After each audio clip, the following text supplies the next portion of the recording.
सबसे पहला सूत्र है ड सी ढुट। यहाँ ड है, ज्यादातर हमारे न आता है, यहाँ ड है। ये सूत्र क्या कह रहा है कि डकार से परे अगर सकार हो तो उसे विकल्प से धुट का आगम होता है। किसको? सकार को। इसने क्या बोला है? सकार को धुट का आगम हो रहा है। आगम मैंने बताया था, अब तक में हमने आदेश पढ़े हैं। और आदेश क्या करता है? आदेश जो पहले वाला है उसे हटाकर आता है। अब ये आगम है, ये क्या करेगा? जो पहले है, स को आगम हुआ है मान लो, तो ये इसमें जुड़ेगा। और यहाँ एक सवाल और आता है कि धुट है या तुक है या जो भी आगम है, वो जुड़ेगा कहाँ? जो हटाना है वो तो सीधा हटाया और उसकी जगह ला दिए। जुड़ने वाला कहाँ जुड़ेगा? तो या तो आगे जुड़ेगा या पीछे जुड़ेगा। तो इसके लिए एक सूत्र आता है आद्यंतौ टकितो। ये सूत्र क्या कहता है? ये कहता है कि टित और कित। अब टित कैसे है और कित कैसे है, हमने क्या पढ़ी है? इत संज्ञा पढ़ी है। इत संज्ञा किसी की होती है तो उसका क्या होता है? लोप। अब यहाँ इन शब्दों का अर्थ क्या है कि अगर ट व वर्ण है जिसकी इत संज्ञा होकर लोप हुआ है तो उसको क्या कहेंगे?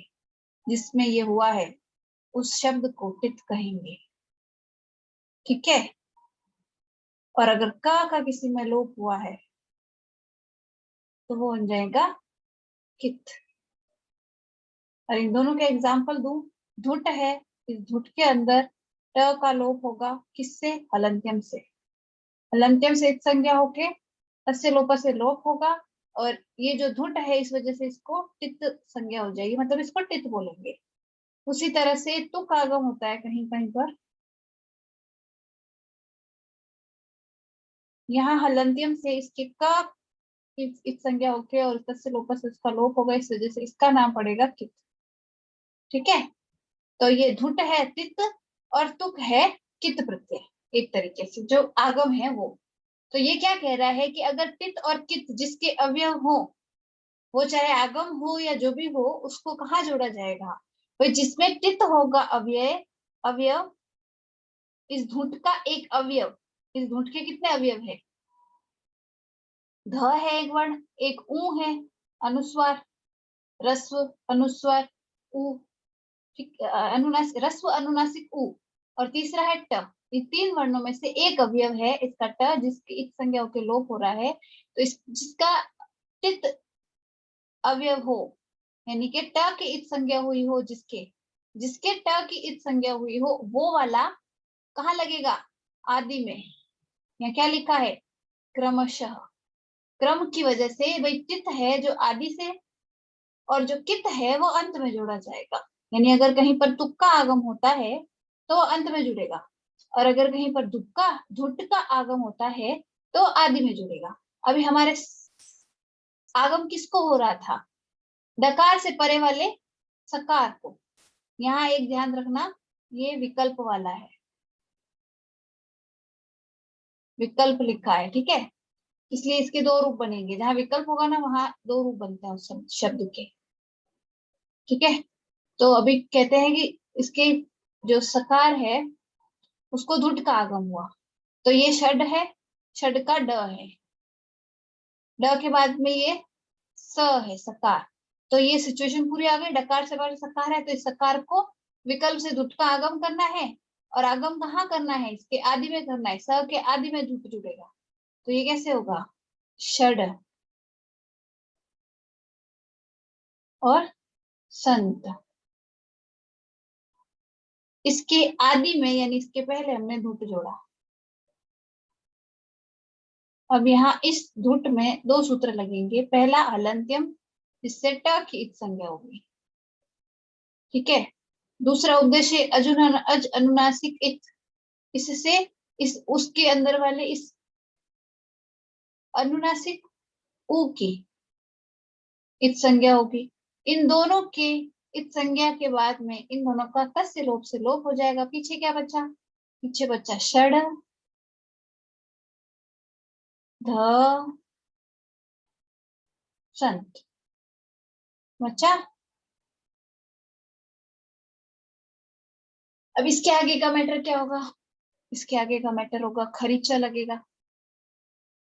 खरीचा क्यों? ये खरा है, इसके पीछे आ रहा है, तो इस ध को क्या हो जाएगा? ट।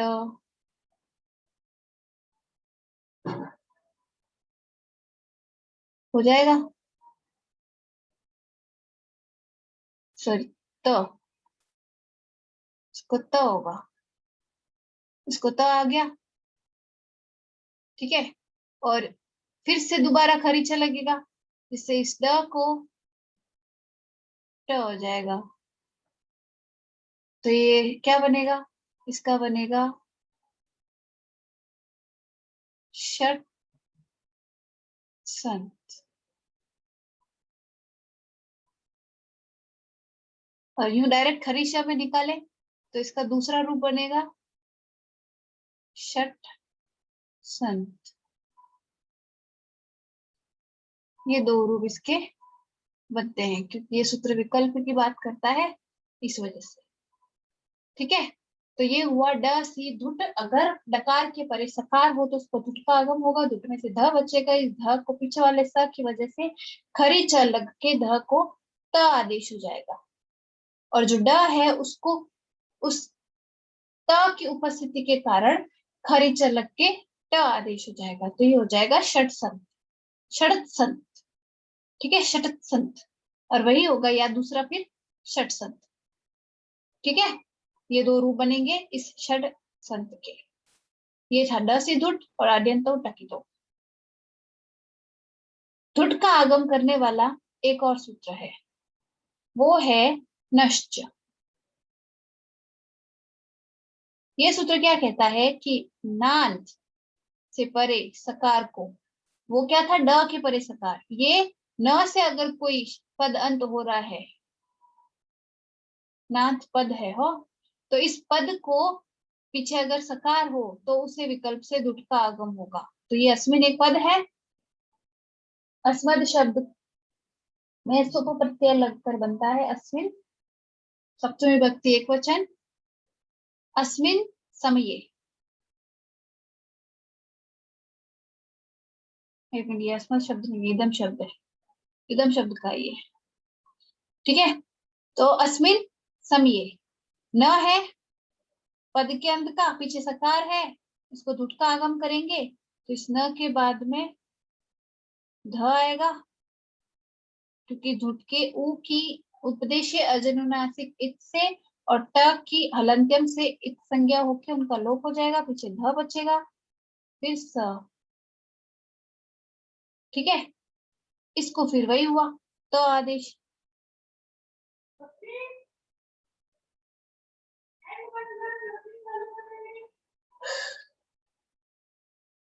और उसके बाद इस न के कारण ये हो जाएगा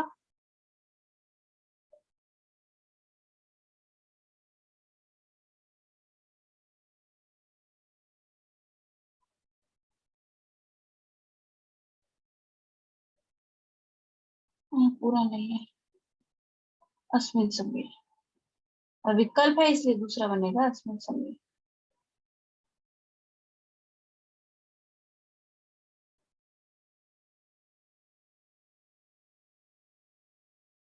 ठीक है, उसी तरह से भवान सखा के बनेंगे भवान,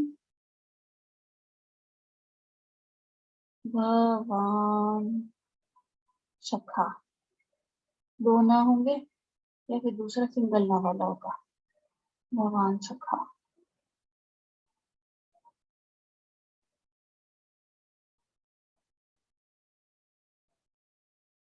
ठीक है, ये हो गए नश्च।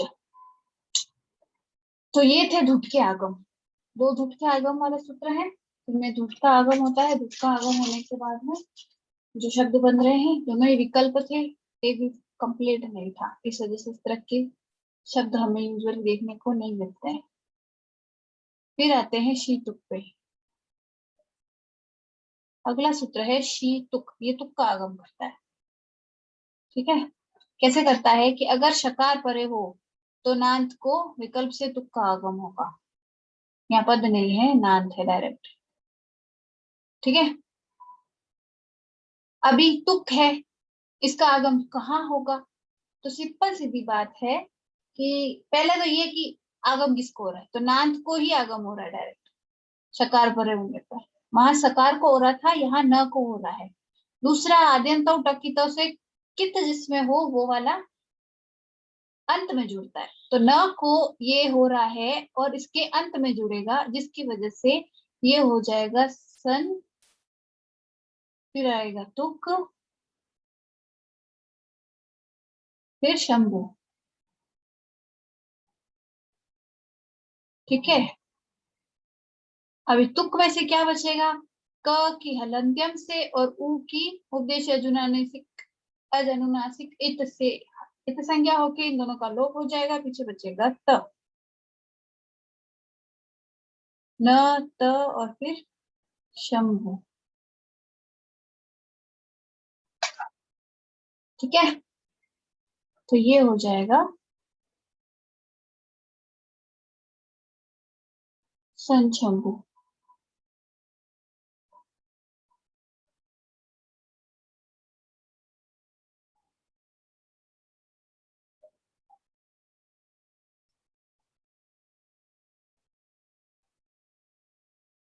अगला है नमो रस्वादचि नमो नित्यम।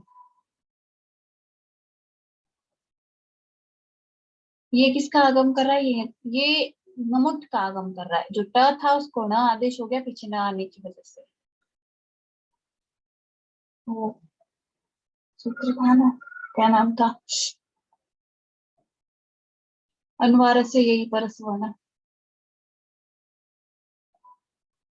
उससे वो आदेश हो गया, न का आदेश, न हो गया ये, इस वजह से ये न हो गया, न के परे होने की वजह से सूत्रों के अंदर काफी संज्ञा मिल जाती है। तो ये सूत्र क्या कहता है? ये सूत्र कहता है कि रस्व के परे गम वर्ण पद के अंत में हो, यानी कि अगर ये जैसे ये अरस्व है और इसके पीछे न है, ठीक है, ये रस्व अ है, इसके पीछे न है, और ये रस्व अ है जिसके पीछे न है। यहाँ गम वर्ण के अंदर ये तीन कैसे आए?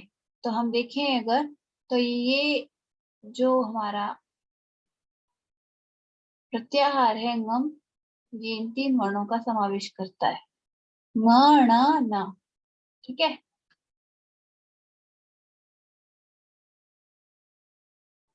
तो न, न और न, ये तीन वर्ण अगर रस्व के बाद में पद के अंत में हो, ये क्या है? इनमें जो अ है वो रस्व है, रस्व के बाद में पद के अंत में ये तीन वर्ण है, उसके परे आने वाले अच को ngमुट का आगम होता है। ठीक है, अभी यहाँ ngमुट का आगम हो रहा है, यहाँ इसमें भी चंद्र बिंदु होता है। ठीक है, अब इस किसको हो रहा है? अच को हो रहा है। अच है यानी कि ये आत्मा, ये ईश और ये अच्युत, तो ये इस आ को, इस ई को और इस अ को ये आगम होगा, पहली बात। और इसमें पीछे ट है तो ये टित है, टित है हलंत्यम के कारण, टित है तो इनके आदि में ये आगम लगेगा, जैसे आ के शुरुआत में ये ngमुट लगेगा।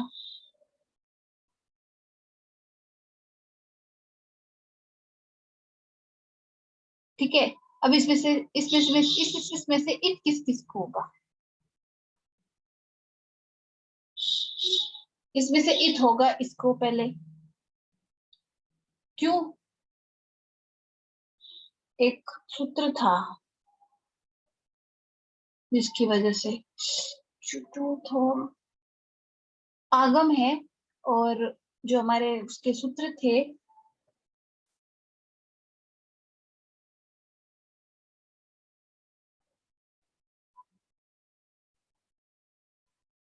किसके? इस संज्ञा के 6 सूत्र थे, उसमें से एक सूत्र था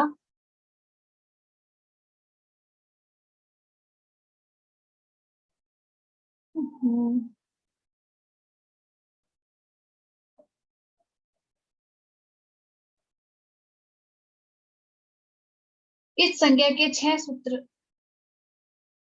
थे, उसमें एक था चुटु, एक था हलंत्यम, एक था उपदेश जनुनासिक इत, एक था लशक व ततिते। तो उसमें था ल श कु अ तद्धिते, यानी कि तद्धित के अन्य अन्य प्रत्यय में, ये भी प्रत्यय में था। हाँ, आदि ये टू और डू की आदि ने टू से होता था। ठीक है, इसकी किससे हो रही तो?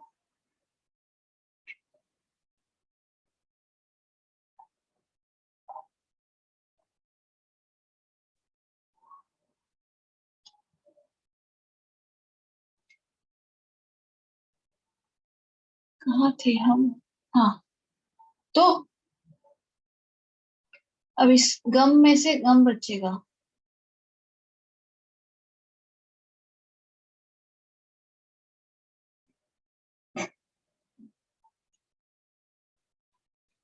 ये गमुट का आगम है ना, ये क्या कहता है कि इसी का आगम होगा, मतलब कि इसका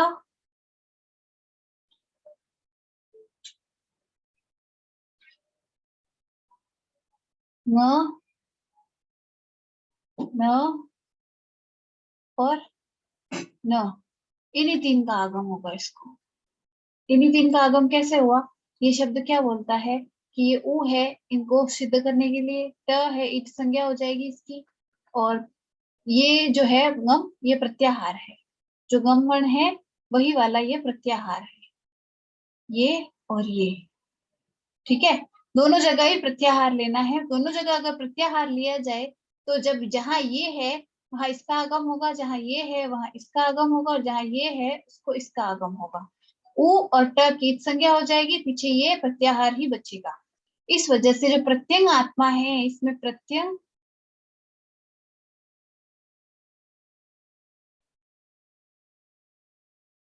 के बाद में ng का ही आगम होगा।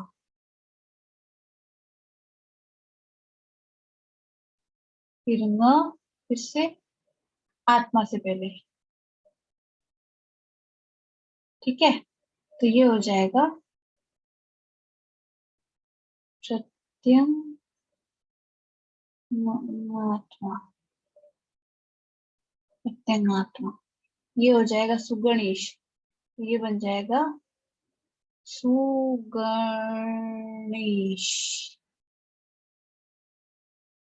और इसी तरह से जो सन और अच्युत है ये हो जाएंगे सन्नच्युत। ठीक है, थोड़ी सी वो गड़बड़ हो गई, दिमाग से निकल गई चीज। हम्म, तो ये वाला सूत्र समझ आ गया? फिर से बताती हूँ एक बार।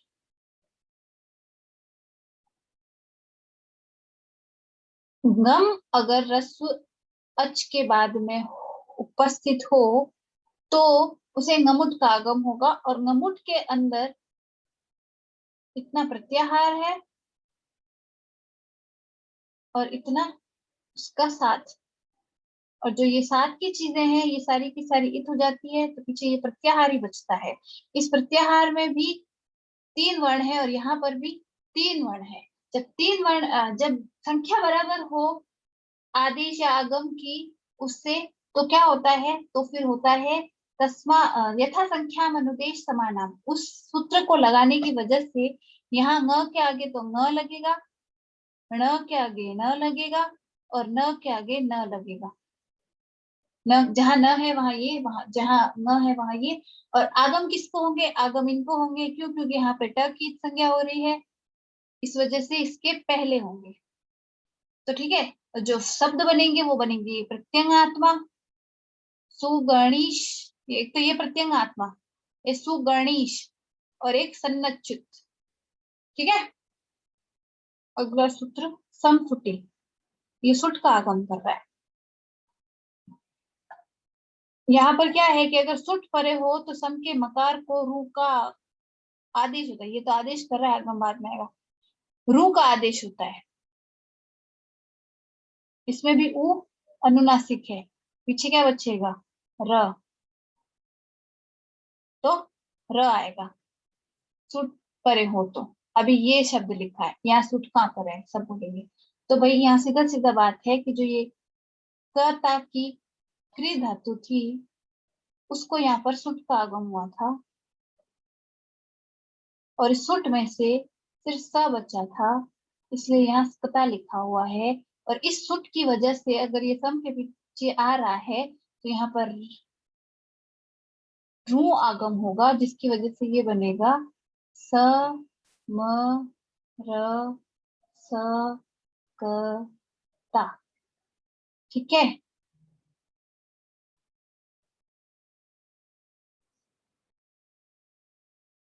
इसको लिख सकते हैं।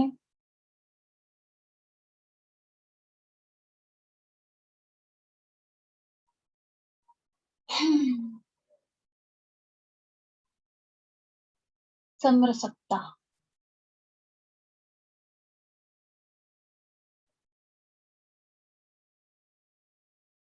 समरसता।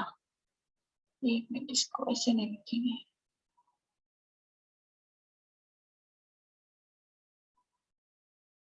इसको लिखेंगे समरसता। समरसता। ठीक है, ये भी बड़ा अजीब शब्द है। ये भी विकल्प से होगा?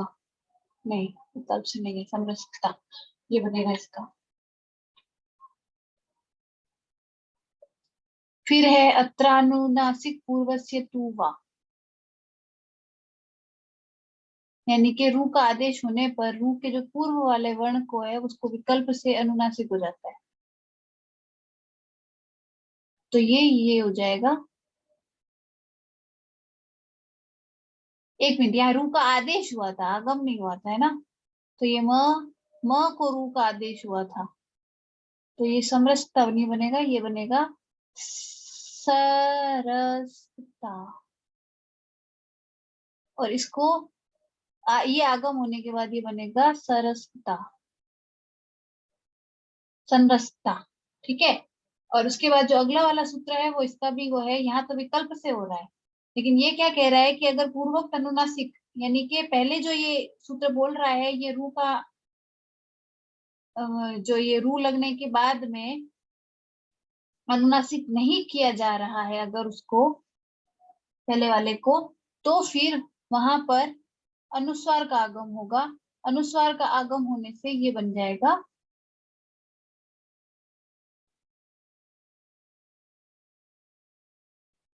तो या तो ये शब्द बनेगा, अगर अगर हमने विकल्प वाला ये आगम कर दिया, है ना, विकल्प वाला ये काम कर दिया, ये विधि कर दी, तो ये रहेगा, और अगर ये नहीं किया है तो ये होना ही है।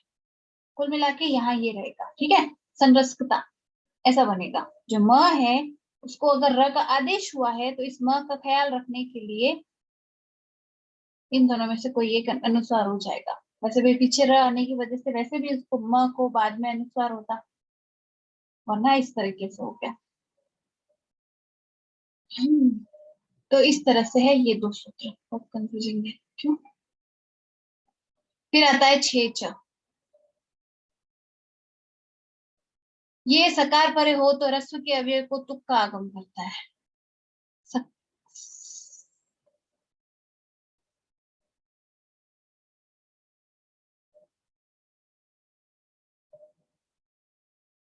ठीक है, ये रस्व का अवयव है, इसको तुक का आगम होगा, और सकार का है। मैंने ये तो सही लिखा है। अच्छा, सकार नहीं था, यहाँ पे छकार था। हाँ, छेच लिखा है ना, अर्थ में गलती कर दी। छकार के परे रस्व का, अगर छकार हो, पीछे पीछे छ आया हुआ हो और आगे उसके कोई रस्व हो, जैसे इस शिव का अ है वो रस्व है, यहाँ पर पहले से संयोग संज्ञा नहीं हो रही है। ठीक है, यहाँ संयोग संज्ञा नहीं है, ध्यान से देखा जाए तो। क्यों? क्योंकि यहाँ पे पीछे अकार है, अकार के बाद में यहाँ छ आ रहा है, ये अकार रस्व है, इस वजह से इस छ को, इस छ के कारण इस अ को तुक का आगम होगा, और तुक है इस वजह से कित होने के कारण ये इसके अंत में होगा, इसलिए यहाँ इन दोनों के बीच में होगा। और इस तुक में से त बचेगा, तो यहाँ बचा त और उसके बाद में आया छ। तो स्तो चुना चु से इस छ के कारण इस त को च आदेश हो गया, तो ये बन गया शिव छाया। टाइपिंग मिस्टेक बहुत भारी पड़ती है। तो ये बनेगा शिव छाया। कैसे बना समझ में आ गया? फिर से एक बार बताती हूँ।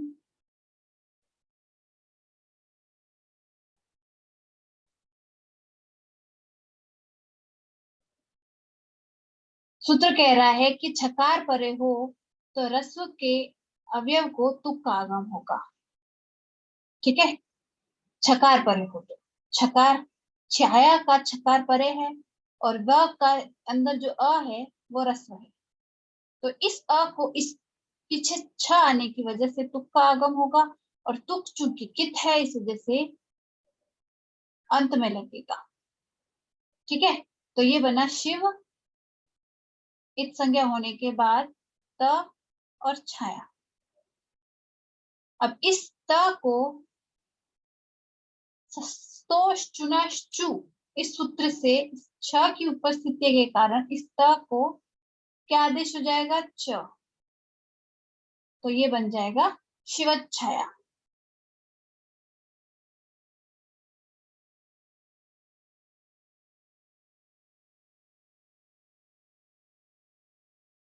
और ये अंतिम सूत्र ये जी है पदांताद वा।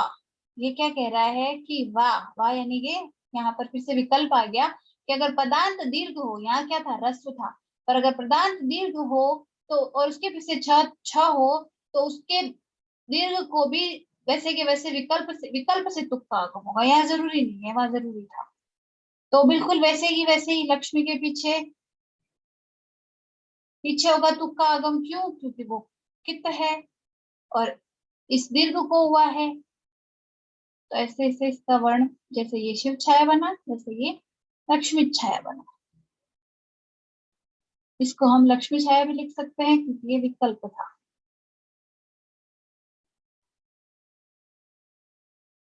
और फिर ये शब्द जो बना हुआ है ये हल संधि का नहीं होता।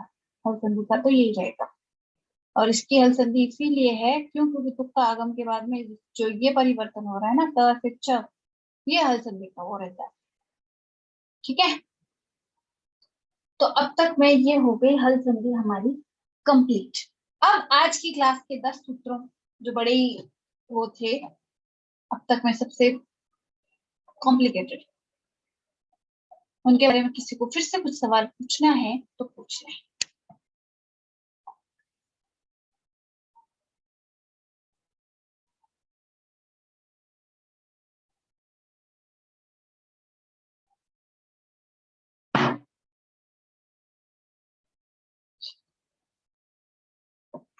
एक बार पूरी हल संधि को रिवाइज कर लेते हैं। किसी को अगर बीच में कुछ पूछना याद आ जाए तो बता देना। सबसे पहले है स्तोष चुनश्चु। ये स और त वर्ग को श और च वर्ग में बदल रहा था इनके उपस्थित होने पर। ठीक है, शाद इस सूत्र की वो कर रहा था एक विरोध, मतलब कि कहा नहीं करना है, उस पर लिमिटेशन लगाने का काम कर रहा था शाद। तो इस लिमिटेशन में इसने क्या लगाया कि अगर शकार बाद में है और पहले त वर्ग है तो इस त वर्ग को च वर्ग नहीं होगा। ठीक है, यानी कि अगर पहले शकार या च वर्ग है तो पीछे वाले सारे बदलेंगे, और अगर बाद में च वर्ग है तो आगे वाले सारे बदलेंगे। ठीक है, फिर आता है स्टुनष्टु। ये क्या कह रहा था? ये कह रहा था स और त वर्ग को अगर श और ट वर्ग उपस्थित हो तो श और ट वर्ग का आदेश हो जाता है। यहाँ मैंने इस पीडीएफ के अंदर करेक्शन कर दिया है। फिर इसकी लिमिटेशन लगा रहा था न पदांता टोर नाम। अगर पदांत ट वर्ग हो यानी अगर ट वर्ग पहले आ गया तो पीछे वाले स और त वर्ग चेंज नहीं होंगे। ठीक है, तो ये सिर्फ इतनी लिमिट लगा रहा है। उसके बाद आता है तोशी। शकार परे होने पर त वर्ग को ष्टु आदेश नहीं होगा, ष्टुत्व आदेश नहीं होगा। यानी कि अगर ट पहले हो तो ये काम नहीं होगा, और श बाद में हो तो ये काम नहीं होगा। यानी श पहले होने पर ही होगा और ट वर्ग बाद में होने पर होगा। ठीक है, ये हो गए। फिर आता है जलाम जशो अंते, यानी पद के अंत में आने वाले जलों के स्थान पर जश आदेश हो जाएगा। और इसका सीधा सीधा अर्थ था क्या, कि वर्ग के प्रथम, द्वितीय, तृतीय और चतुर्थ वर्ण अगर हो, ठीक है, और उसके बाद में कुछ भी आए चाहे कुछ भी, और ये पद के अंत में हो, तो उन सबको तृतीय वर्ण हो जाएगा।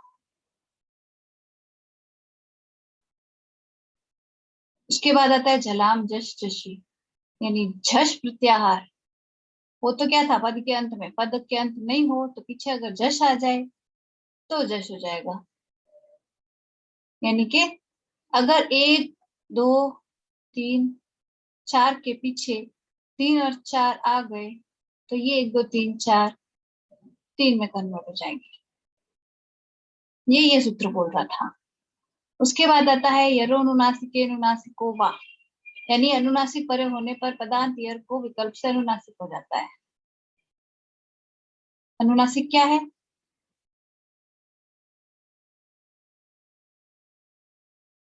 स्वेदनान मुखबोधनाथ, तो ये हो जाएगा स्वेदनान मुखबोधनाथ, स्वेदनान मुखबोधनाथ। यानी कि ये पहले, दूसरे, तीसरे, चौथे को पांचवे में बदल रहा है, अगर पीछे कोई सा भी पांचवा हो तो।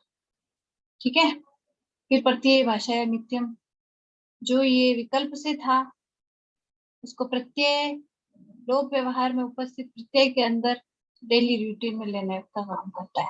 तोरली ये सिर्फ ल लाता है, तो त वर्ग से पहले लकार हो तो त वर्ग को सवर्ण आदेश हो जाता है। यानी कि त, थ, द, ध या न में से कोई भी है और पीछे ल है तो इन सबको ल हो जाएगा। ठीक है, फिर उदस्था स्तंभो पूर्व से, उद के पीछे अगर स्था और स्तंभ हो तो पूर्व सवर्ण आदेश हो जाएगा। यानी जो ये स है ये स्त वर्ग के अकॉर्डिंग चेंज होगा और स का त वर्ग के अकॉर्डिंग बनता है थ।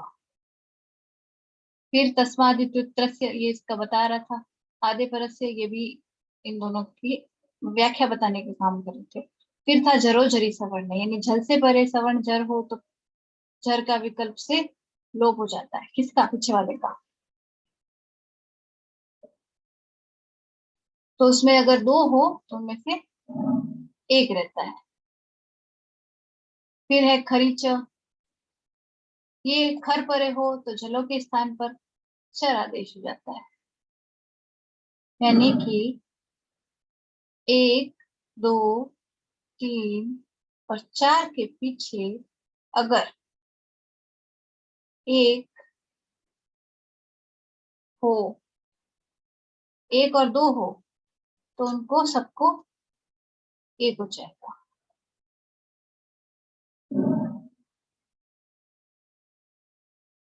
झल क्या है, झल ये है,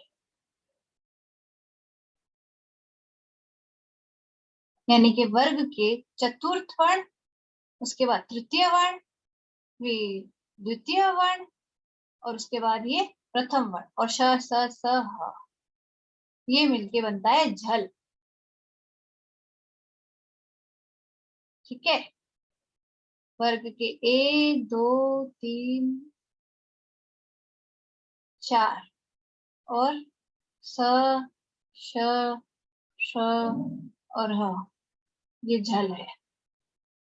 ठीक है, अगर खर परे है, खर क्या है, खर है एक और दो, ये देखो खर एक, ये सारे दूसरे वर्ण है और ये चट त और क प ये पहले वर्ण है और श स स ये हो गया खर, उसके साथ में श स स होता है, एक, दो और श श स। ठीक है। तो खर परे हो तो जल के स्थान पर चर हो जाता है। फिर झयो हो न्यतरस्याम, यानी कि झय से परे यदि हकार हो तो उस विकल्प से पूर्व सवर्ण आदेश होगा। ये स श श को, जो पहले वाला सूत्र था, ये इन स को वर्ग के दूसरे वर्ण में बदल रहे थे, और ये वाला जो सूत्र है ये इस ह को वर्ग के चौथे वर्ण में बदल रहा है, क्योंकि झय के अंदर श स नहीं आते, सिर्फ और सिर्फ वर्ग के पहले, दूसरे, तीसरे और चौथे वर्ण आते हैं। ये देखो, पहले ज भ गढ़दश गढ़ध, फिर जब गढ़दश, फिर खप छटत चटत और कप। यह तो झय प्रत्याहार के अंदर पहले, दूसरे, तीसरे, चौथे वर्ग के ये ही वर्ण आते हैं झय के अंदर। तो अगर झय से परे हकार हो, पहले, दूसरे, तीसरे, चौथे वर्ण के पीछे हकार हो, तो इस हकार को चौथा वर्ण हो जाएगा उसी वर्ग का। ठीक है, पूर्व सवर्णादेश होने की वजह से। इसका मतलब तो क्या कह रहा है, पूर्व सवर्णादेश। लेकिन हम इसको डायरेक्ट समझते हैं तो सीधा सीधा क्या करेगा, ये सिर्फ ये कर रहा है कि अगर पहला, दूसरा, तीसरा, चौथा वर्ण है और उसके पीछे ह आ रहा है, तो इस ह को इनमें से जो भी सा भी वर्ण है उसका चौथा वर्ण हो जाएगा। ठीक है, तो ये वाघ हरि है, ये चौथा वर्ण हो जाएगा, और ये चौथा वर्ण आने के बाद में यहाँ पे वो लग जाएगा जलाम चश चशी, तो ये ग हो जाएगा, तो ये बन जाएगा वाघ हरि।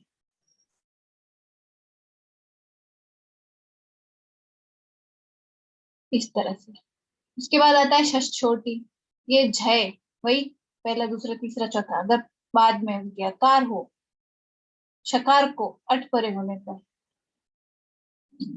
विकल्प से छकार हो जाएगा, तो ये जो शिव शिव है ये शिव हो जाएगा।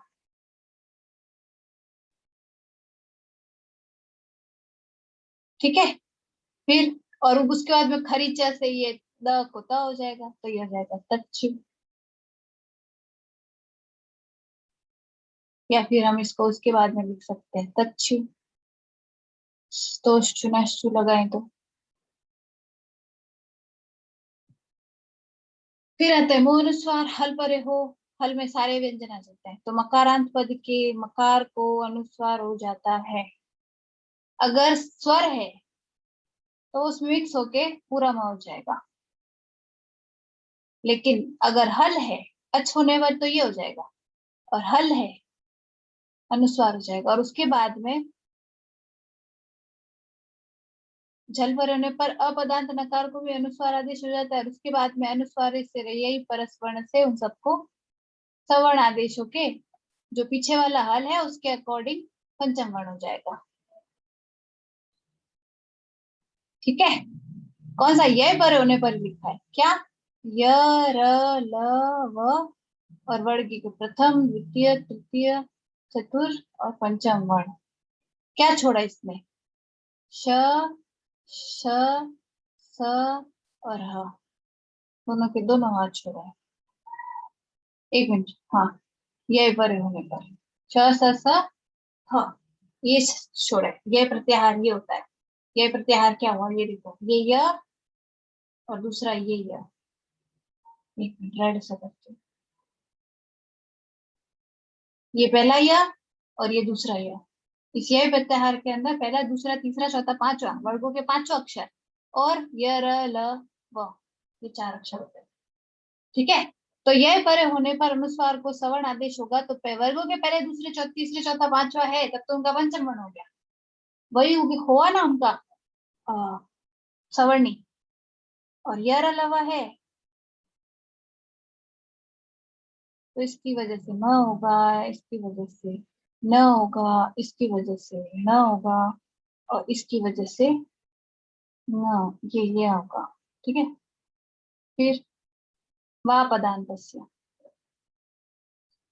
यह परे हो तो पदत अनुस्वार को विकल्प से पर से होता है। यहाँ तो सच्ची में हो रहा था पूरा का पूरा, मतलब हर बार होना आवश्यक, और यहाँ विकल्प से है। वही सेम चीज हो रही है। फिर है रघु राजी समक हो, ये सिर्फ एक शब्द सिद्ध करता है, सम्राट। अगर राज धातु है पीछे और आगे सम है तो म को कुछ नहीं होगा, ये पूरा का पूरा सम्राट बनेगा। ठीक है, फिर आज वाले सूत्र ड सी धुट